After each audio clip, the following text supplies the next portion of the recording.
All right, we are officially live. I'm gonna wait till some people get here. Hello, everybody. It's Tuesday,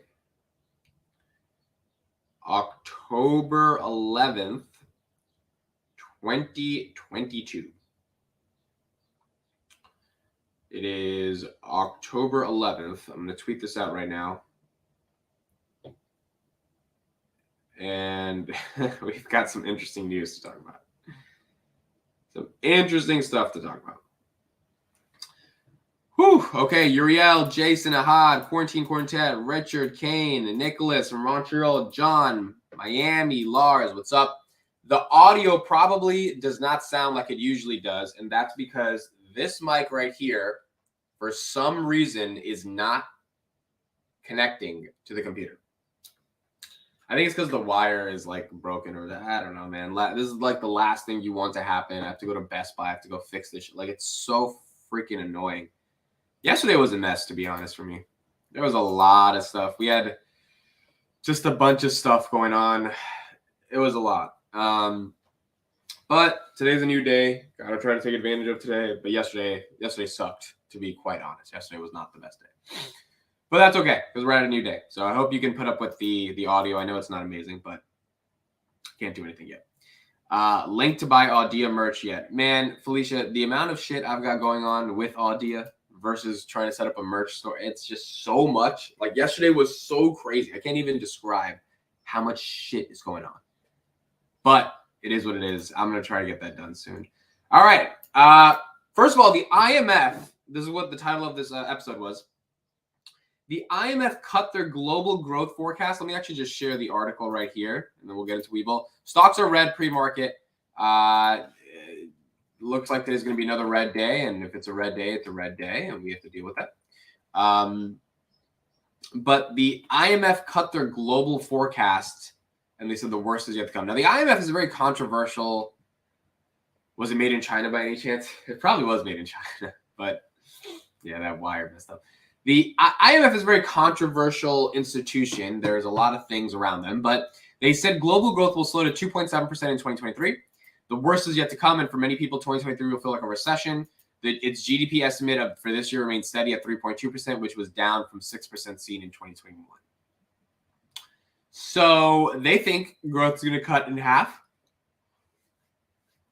And ultimately, we're going to have a pretty bad time. The weakest growth profile since 2001. The IMF said in its World Economic Outlook, the GDP estimate for this year remained at 3.2. More than a third of the global economy will see 2 consecutive quarters of negative growth, while the 3 largest economies, the United States, European, and China, will continue to slow, the report said. Honestly, they're probably not wrong. I mean, the idea that we're going to have a couple of quarters of consecutive non-growth probably is true. But we have to deal with it. The IMF anticipates global inflation will peak in late 2022, increasing from 4.7% to 8.8%. That will remain elevated for longer than previously expected. Global inflation will likely decrease to 6.5% in 2023 and 4.1% by 2024. Now, granted, at least in the United States, the Fed is trying to get it to 2%. So if we don't get to 2% in the next 3 years, we're going to have elevated interest rates, and it's going to suck. Like, it's just going to suck. Winter 2022 will be challenging, but 2023 will likely be worse. The energy crisis is also weighing heavily on the world's economies. The geopolitical realignment of the energy supplies in the wake of Russia's war against Ukraine is broad and permanent. There's so much stuff going on. It's just like, there's a lot. There's a lot. You don't seem to be adding to the shelf anymore. Yeah, the shelf is kind of full. We'll see if we can add more stuff. There's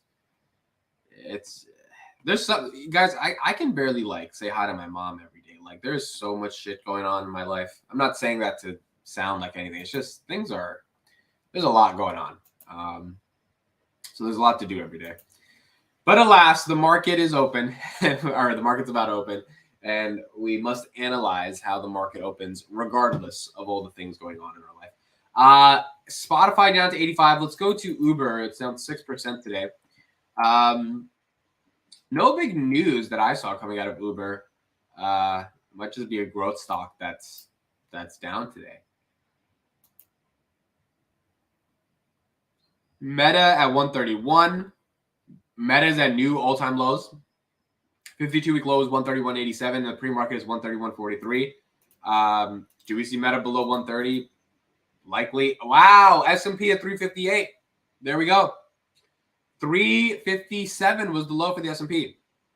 So we're $1 away from all-time lows on the S&P, which means today is going to be a bloody day, most likely, if that happens, because if we lose support on that as well. Tesla at 222, Tesla needs to make sure it doesn't fall below 205 and then 180. Those are the levels of support for Tesla. So if it breaks through both of those, it can get really ugly. So we're going to see Palantir at 794 pre-market, even though they're doing amazing things, but you know what it is. It's Palantir.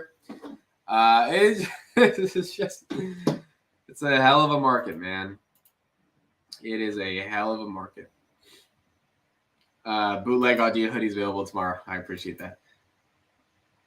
You keep mixing. Yeah, I meant to say 52-week low. I'm sorry about that. I meant to say 52-week low. We don't need stuff on the market. Admit, there's plenty of hair to look at. I'm supposed to be getting a haircut today, actually. So should I just go bald? Will that just make my life easier if I just get rid of all the hair? I mean, I know the girls wouldn't find it attractive, but it would make my life easier to not have to worry about hair. All right, we've got 42 seconds or 48 seconds till the market opens. Here we are. You know, it's red. It's going to be probably more red as the market opens. For those who are new here, we have a bell. For those who are not new here, get ready to hear it. DNA, Ginkgo Bioworks actually had a press release today. They are collaborating with Merck. I'll probably go over that in a little bit. It's a really fascinating thing that they're doing. They are down to about 290, around where my cost basis is. They ran up to about 350 2 weeks ago, like the rest of the market, when the S&P ran up to 375, and then they have come back down like lots of other stocks. So we're going to talk about them and go deeper. Okay, here we go. It is October 11th, 2022. 9:30 a.m. Eastern Standard Time in the United States of America. The stock market is officially open.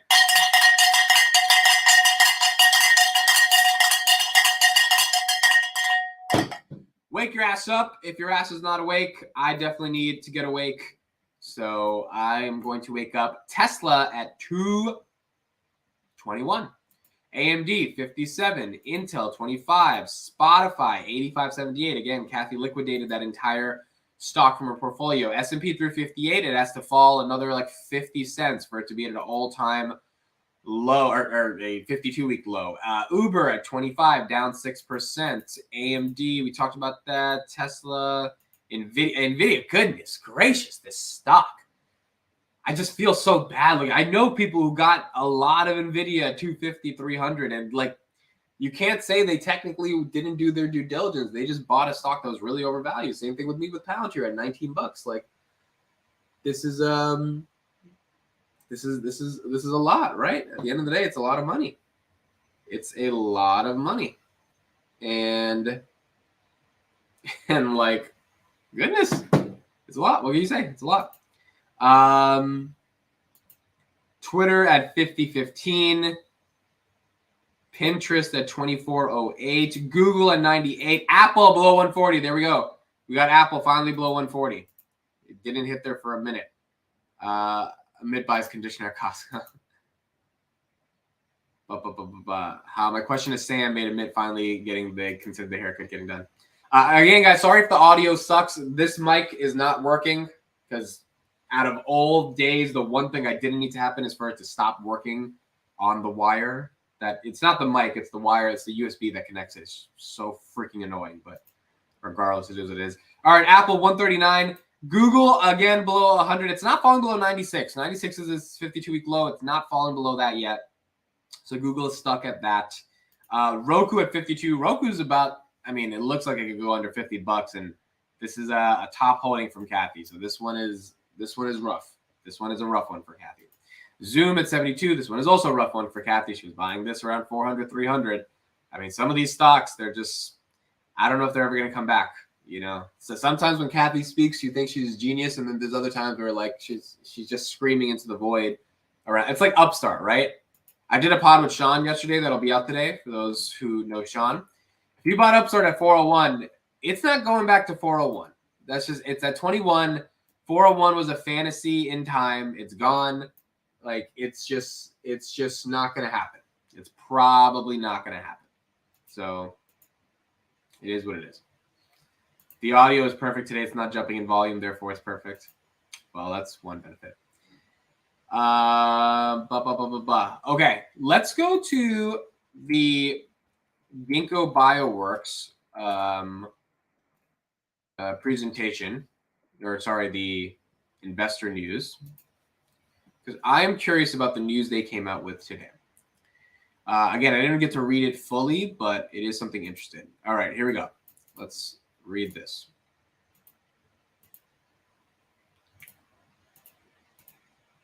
Okay, Ginkgo Bioworks announces collaboration with Merck to improve active pharmaceutical ingredient manufacturing.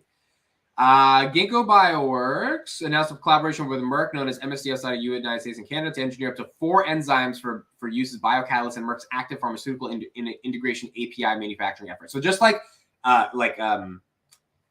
code bases have APIs, application programming interfaces, pharmaceutical companies also have these. They're just pharmaceutical ingredients versus programming interfaces.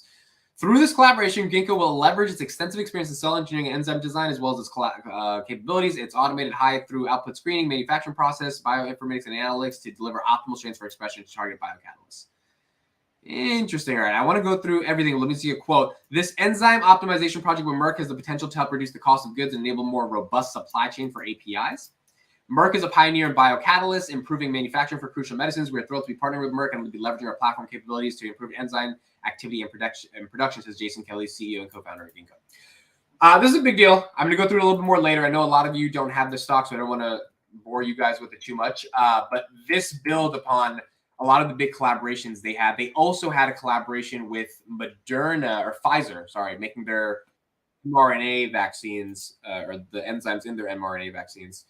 So yeah, it's very interesting. I'll go through that a lot more later and probably do a video or an idea about it.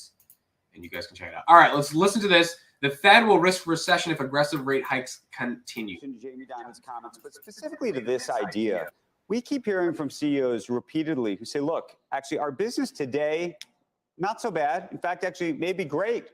Everything looks good, except we're worried about what's going to happen 6 to 9 months now. There's actually no signal just yet that our business is going to be worse in 6 to 9 months, but we believe it's going to be worse in 6 to 9 months. So therefore, the question is, will they be right or wrong? Yeah, good morning. I think it's very hard to call whether they'll be right or wrong. You know, there are some signs, you know, there's sort of two parts to this, right? There's the economy and the market.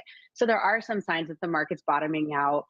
There are signs that, you know, you see generals falling, you see this state of oversold stocks right now in the market. A third of NASDAQ value is gone.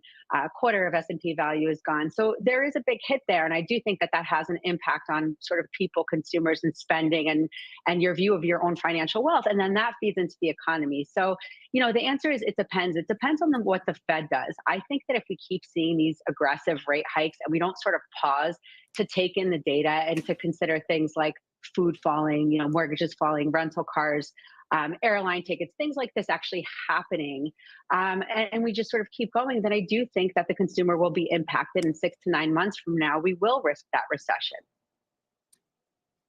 Let me ask it maybe in a different way then. For those viewers who are watching Jamie Dimon talk about the prospect that the stock market could fall another 20%, right? And we've now heard that kind of idea. Paul Tudor Jones yesterday said equities were still too high. I mean, we've heard that repeatedly now. Historically, we've told investors and the financial community said, look, if you have a portfolio, it's better off you hold on to your portfolio than to sell things. You're never going to time it right. The question, though, is if you really think that there's another 20% to go, maybe you do want to be in some cash. No? Yeah, I think it's a tough thing because you're right. A lot of people have gotten the advice like they said, hang on in there, right? So my view on this is that if we get the slight earnings recession, which seems kind of you know, the worst case scenario to me would be like that soft to medium term landing. Banks are in good shape. Corporate America is in good shape. As you said, the numbers look pretty good. You don't have a 2008 situation on our hands. So that brings you down to like a 3,300, 3,200 level. You know, that isn't a 20% move. I also think that if you're an investor and you sort of don't need the cash today, tomorrow, or 2 years from now, if you sell now and you want to get back into the market, you're more than likely to buy at higher prices at that period of time. So it depends on who you are. If you don't need access to your cash, I would wait it out. You know, historically, if you look at those charts since the 1950s, a year after, say, today or so, the market bottoms out before the economy does, and you see those double-digit returns. So That's a good point. So basically she's saying, look, if you want to sell right now because you think you're going to get into a lower price and you want to save some cash, the odds are historically, you know, the market bottoms before the economy bottoms, and then we get double-digit returns almost instantaneously because everyone starts jumping back in, and then you're trying to find your entry price. So it's not that you shouldn't sell right now if you think the market's going to suck for the next 2 to 3 months. It's a very individualistic, personal decision. It's just most people that try to do it usually don't do it correctly. I mean, even think of like someone like me, Kevin, when he sold in January, he sold at a great time if he was buying back in right now, right? But like he bought back in a month later because he was scared of missing a bounce. So he didn't know for the next 7 months it would still get worse than where he sold. I think he sold the S&P at like 440 or something, where we were barely down like 5% or something. It wasn't that crazy. So it is important to sort of understand that selling and trying to time it back in, it's just a hard thing to do. It's not that it's bad, especially if you're an individual investor. It's just hard. Okay, let's go back to Webull, and then we'll check some different things. GS Strategies, good morning, good morning. That's the other thing. If you don't need access to the cash, then you know you can theoretically hold it out, but it's just a question of if you need access to it or not. SoFi below 488. For some reason, I feel like they're going to do this reverse split. I don't know why I have a feeling about it. Obviously, I think it would have to go like 3 for them to really do it. But that's kind of why I haven't been buying more SoFi. I just have a feeling they registered for the reverse split for a reason. The reverse split is not the worst thing in the world. It's just, it's going to tank the stock another 20%, most likely. Like, that doesn't mean SoFi is a bad company at all. They just want to get out of this pseudo penny stock era, which I get. But I want to wait and see a little bit to see what happens. I'm not saying they're going to do a reverse split. It's just you could imagine them trying to do it. Enphase at 254, holding up at 254. Robinhood holding up at $10. Who saw the Eating the Rich documentary on Netflix around GameStop? It was a pretty decent documentary. If you followed stocks, then all that stuff will make a lot of sense to you. When Vlad cut that buy button, bro, I use Robinhood because the interface is amazing. But Vlad knew what he was doing, cutting that buy button. He knew what he was doing. Ken Griffin gave him a little call from an undisclosed number, said, hey, my guy, you got to get rid of this buy button. Come on now. So that's probably what happened. ER Pro, morning, bud. Thank you for being here. Morning. It's on my list. Makes sense. Matt, Google under 100. Google's been under 100 for a while. So it's not that exciting that Google's under 100. Google at 90 would be more exciting. I'll admit I'm a bit scared. So I have not put any money into the market for the past 2 weeks. I mean, I bought a little bit of Ginkgo shares, but I'm waiting. Like, I'm actually not super excited to just jump in yet, especially because I think the next what do you think the next interest rate hike that might just annoyingly destroy us a little bit more. It's going to be 72. I mean, 75. I very much doubt it's going to be less than 75. Let's look at this. Diamond's big warning, 20% downside for the S&P. This is Jamie Dimon who said this. So let's see that. Eating the Rich, really well done. That was a good documentary. They're strong right now. They've got the cash, et cetera, guy. But they haven't gotten 100 basis points yet to come in tightening, which they will probably get before not too long from now.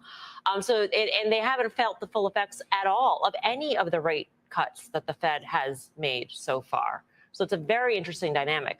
I'm grateful that the consumer is extra strong right now because we're going into an unprecedented amount of tightening to be felt.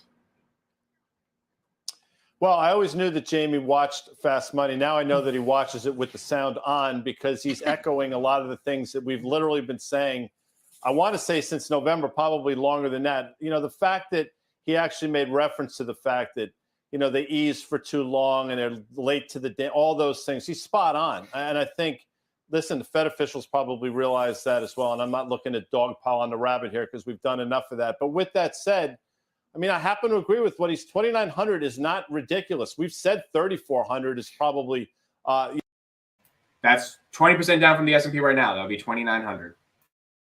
That's fair value in this environment. And even if the Fed were to pause, pivot, stop, give different language to try to assuage some concerns, whether we're in a recession or not doesn't matter. And I will tell you, I'm sure it's infuriating to a lot of the audience out there that we talk about whether we're in one, not in one, because for a lot of people, we've been in it for the better part of a couple of years. With that said, we're absolutely in an earnings recession. And at a certain point, you're not paying as much for earnings as you were a couple of years ago. So what's the right multiple? We've played the game.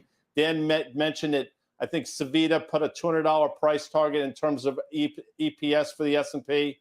15 multiple, and that's 3,000. It gets you right to Mr. Diamond's level. So you look at the HYG, I think it was a 15-year low today within a couple points. LQD levels we haven't seen since 08, 09. None of this is particularly good. I will say this. It is good news that once again, the VIX is pushing up to 34 because every time we seem to get there, the market seems to short-term bottom. So we'll see how it plays out. I mean, the timing, as Karen had mentioned, is very interesting given this is the first full, big, giant week of earnings, particularly for the bank earnings. And so, Karen, I wonder, from your standpoint, do you think that the bank stocks, and maybe specifically JP Morgan, have actually priced in what Jamie Dimon himself is forecasting? I mean, I haven't seen, I think it's priced in quite a bit. I think it's priced in, net interest income, I think will be okay. It's priced in not great loan growth, and it's pricing in a disastrous investment banking, capital markets, some capital markets be okay, but I mean, the amount of issuance is down so dramatically. So it's pricing in that, even though those are lumpy kind of earnings. And I think it's pricing in some credit erosion that I don't think we're really going to see yet. So, I've thought this for a while, though, and, I've been wrong. The stock was much higher. But at this valuation, 8 times, 3 dividend, the stock needs to trade down every time they report, regardless of how good or bad it is. Right. But right. I'm long, staying long. I have a bigger position in Bank of America, but I'm definitely long banks. Yeah, actually. Okay. So again, Jamie Dimon says, and again, the thing is being about the recession, a lot of people feel like we're already in a recession. That's true. It's just the 2008 level recession. I was talking to Sean about it last night. That's not happening. And, Sean was recalling on what happened in 2008, and it was bad. Like, it was really, really bad. And obviously, we have a competitive labor market. There's more opportunities than ever. So this is one of the things I've been hypothesizing about. This is my own theory, right? The fact that we have social media and technology, the types of social media and technology that we do in 2022 that we didn't have in 2008, that to me establishes a whole different ballpark for how we think about a recession. We've never had a global recession in a world, not even in an economy, in a world in which you've had access to 3 billion people from this device. And so the opportunities, so for example, quiet quitting, right? This great resignation. Why are people doing this? Because they can pick up their phone, they can make a video, and they can access billions of people. That has never existed. That wasn't there in 2008. I mean, the iPhone was barely out there by then. So I feel like that really has to factor into how we think about a recession, all the opportunities, the micro opportunities that exist, the fact that you make $2,000 a month just sitting at your room. I mean, that's a really, that changes the dynamics, I think, for recessions. And that's why the labor force participation, all of that is kind of in flux right now. And it would be interesting to see what happens when the business model of using your phone to become a e-commerce or social media influencer entrepreneur, which hundreds of millions of people are doing at a micro level, if that dries up, it's going to be very interesting to see what happens. Do those people get a regular job at McDonald's? Is McDonald's even hiring because the economy is so bad? Is there still a market for those things because brands want to advertise, but they don't want to pay Facebook? They'd rather pay your YouTube channel to sponsor their product. It's so interesting to see how that would ultimately turn out. 2008 was down 50%. Yeah, I mean, the S&P is not even down as much as we think. It's down 18% or something, which in the grand scheme of things, that's, at least if we're talking 2008 recessions, that's not that crazy. It's down relative to where we started, but that's it. Imagine the S&P goes to 240, we just do a full flop, or we go to 150. That's like level, like if we got to 150 on the S&P, that would literally be close to 2008 highs. Like it's insane. Granted, I don't think that's going to happen. But but that's like where things get really crazy. 2,900, I do think is in play, given that would be a full 20% down, and it's reasonable. But if not, then we would see where it ends up. NASDAQ down below where it was yesterday. It was at 10,500 yesterday. Now it's at 10,439.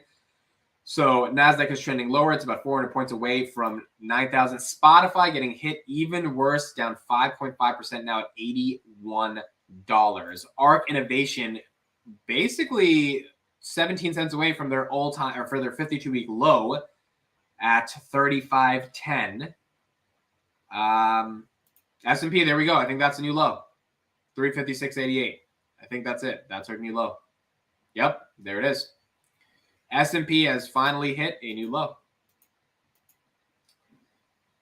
There's a lot of glut of content creator, entrepreneur. Yeah, I agree. And I think like that's going to be something for the economy. There's going to be some way for that to operate. Let's see what else we got. All right, here we go. Investors can hide out in shares of Microsoft. Interesting. Microsoft is a hiding spot for some people. Somewhat defensive. You're still buying things though, and that's good. You've for a long time had a dividend strategy that has worked in good times and bad. I think, Nancy. But we've been talking about Lyle Brainerd and Charlie Evans. Do you think that they were indicating anything about a softening in the Fed's resolve to just keep going headlong in towards, I don't know, 4.5%, 5.5%? Is there a softening? Will they be more data dependent? Do you hope they are? Oh, Joe, you and I have been doing this for such a long time. And I think one of the greatest disappointments, and it gives me no pleasure, is that this Fed has been wrong at every single turning point.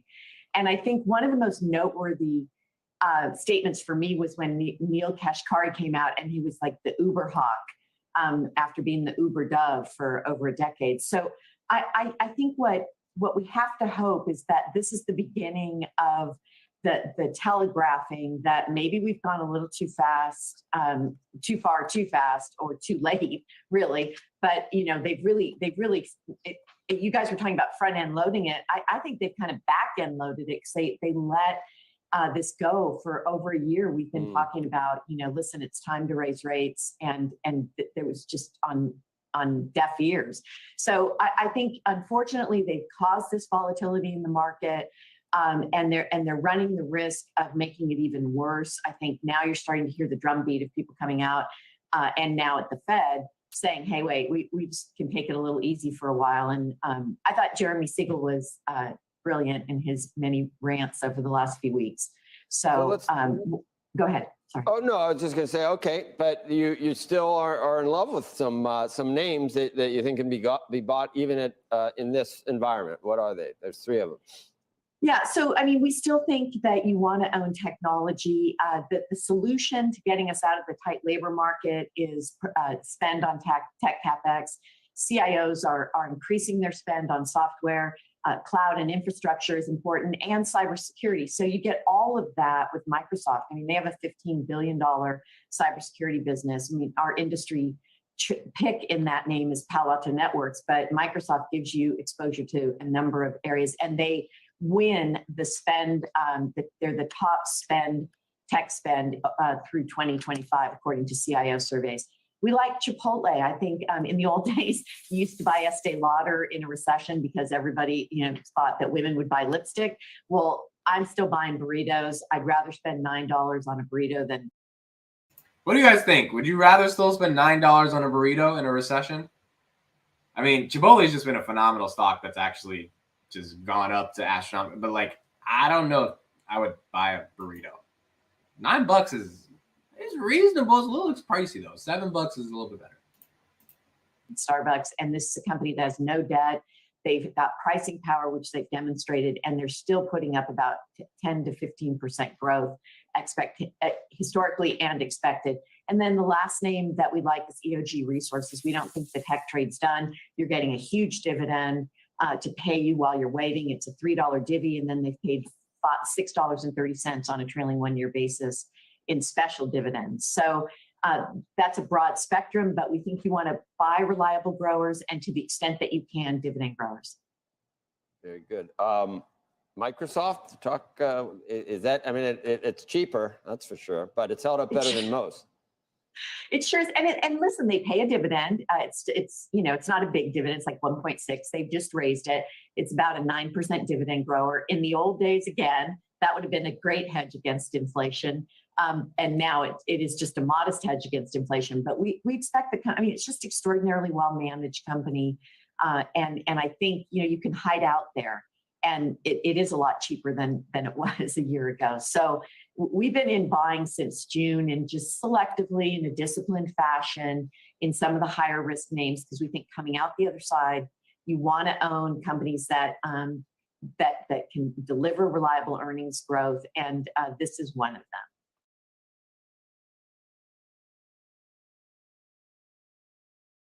them. Microsoft and Chipotle. Let's go to Microsoft's stock, actually. I remember seeing Microsoft at 205. I think I got a couple shares and then I sold it afterwards.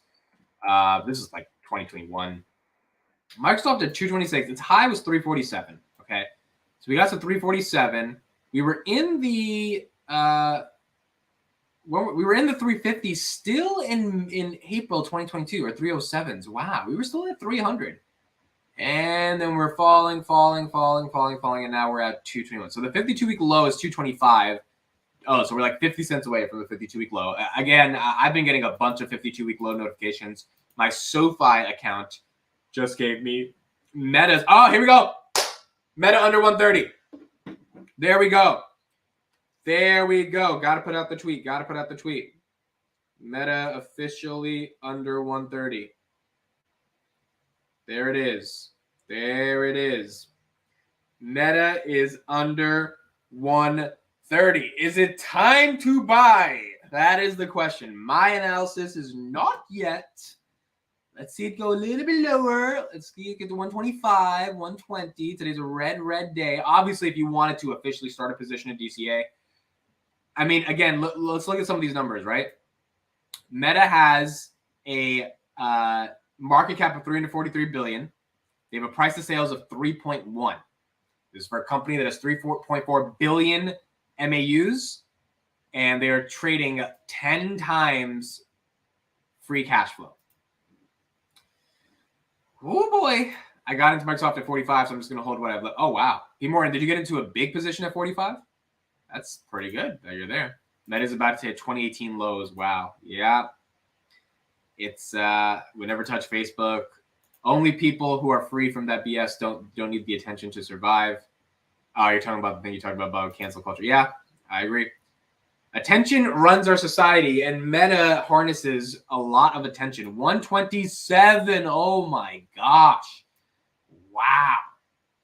Zuck's entire legacy is resting just upon this thing. I mean, obviously, you know, a stock price is a stock price, but he was $1 trillion company. Facebook, this website where you just look at blogs and memes. $1 trillion. He built it up from his Harvard dorm room. Lost $700 billion of market cap. I mean, if I'm an employee at Meta, I'm probably just like, fuck this, bro. Like, shit. Like, it must be annoying. It's rough. But nonetheless, it is what it is. You keep moving forward. That means there's new opportunities for tech companies to win if Meta is falling. Like my tech company, link in the description. Definitely check it out. Shameless plug. Please sign up for it. Let me know your thoughts on it. But yeah, I mean, Meta is a very interesting company. 128, 344 billion market cap. They did 128 billion in revenue off of 344 billion. I mean, it's just a multiple that you don't expect. You would expect it to be a lot higher. Especially when you compare it to companies like Spotify, you know, that aren't really doing much in terms of getting a lot of users and growing an ads. It's just like Meta is still one of those amazing companies. Now, would I buy Google over Meta? Put in the chat which one you would buy. I'd probably buy Google over Meta, especially if Google gets to like 80 or 90. I would load up the boat on Google over Meta because Google has a brand and YouTube is growing and you don't want to bet against it. But things are still pretty bad. Oculus coming out today. Oh yeah, they have their Meta Connect today. That's going to be interesting to see. It's going to be very interesting to see. Only at 100 shares in Microsoft. Okay, I got you. Google's still overpriced. I think it's overpriced because of the macro. I don't think it's overpriced as an actual intrinsic value of the stock, but we'll see where the macro takes it. Jason says too much negative sentiment and lack of momentum for Meta. The stock's in uncharted waters. Who knows where it's going, in my opinion. Yeah, I think the negative sentiment around this stock is just absolutely decimating Meta. Like, people do not like it. Like, because stocks are down, but you're talking about 2018 levels on Meta. People don't like this stock, man. People do not like the stock. Or they don't like the company, I would say, which in turn means they don't like the stock. But if the IMF is correct and the worst is yet to come, then, you know, we've got a long way down. We've got a long, long way down. All right, let's watch one more and then we'll end it out for today. Unless we have any questions in the chat. Zuck better phone his fellow lizard people. Everyone thinks he's an alien. Pouncer's still going down. Pouncer's going to be going down. Amit, tell the audience to like and subscribe to the video. Please like and subscribe, but more importantly, sign up for the link in the description. Check out my startup. That would be even better than liking and subscribing. Google is the flagship. It's going to take a hit nearly as bad as it's not going to take a hit nearly as bad as that. I agree. I probably agree with that. Let's go to Tesla. Tesla's actually holding up well. Tesla's green, right? Or it's like very little red. Yeah, 221. I mean, Tesla's barely down 1%. $690 billion market cap. We saw Gordon Johnson yesterday that he has a $73 price target on the stock. Again, I could see them hitting the 180s. That's like in the actual range of their last resistance. But I think a lot of people, if it falls to the 205 range, would buy it up a lot. We have earnings October 19th, so that's going to be up soon. And so we're going to see how that pans out. Amit, what do you think about solar panel stocks like Solar, SunPower, Solar Edge, and Enphase? Enphase is the only solar panel stock, again, that they make microinverters. They don't make solar panels. They make the microinverters underneath the solar panels. That's the stock that I'm the most excited for. However, I would not buy it at 255. I think the PE is a little ridiculous right now. So I would wait on that one. But Enphase is the one that I would like the most. People buying Coke and selling tech. Yep. That's the problem. I don't care what happens if we break 205 on Tesla. If we break 205, then you got to go to 180. And then if we break 180, then it gets ugly. If you break 180.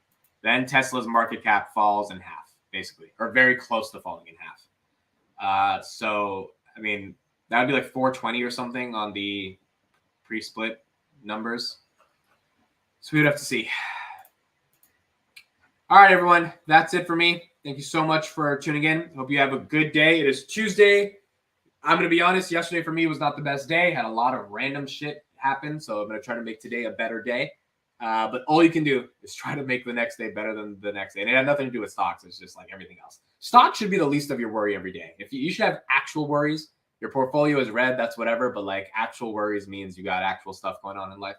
So thank you all for joining. I appreciate it. Have a great day. And let's get through the day and get through the week. Hopefully make it a good week. All right, everybody. Bye-bye.